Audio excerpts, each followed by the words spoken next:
Okay, in this set of videos, we're going to talk about communication. Now, when you typically think of communication, you probably think about language, like the way that I'm communicating with you right now. So, of course, language is an incredibly important form of communication that allows us to rapidly exchange information with other people. But it turns out the language isn't the only way we provide information to others.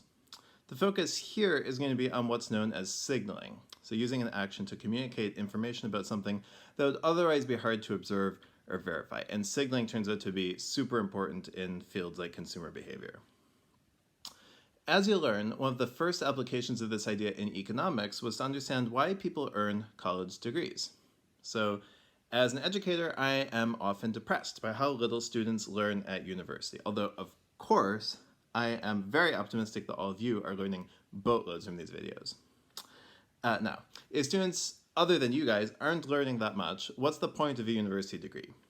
Well, according to the signaling theory, a degree is a way of proving that you have a number of traits that otherwise would be really difficult for employers to observe directly, like your intelligence and your willingness to work hard, or conscientiousness.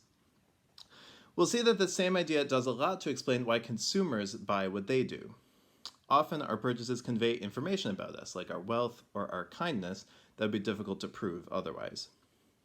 Then finally, we'll talk about word of mouth, which is super important in marketing because messages that you hear from your peers are much more persuasive than messages that you hear from advertisers directly.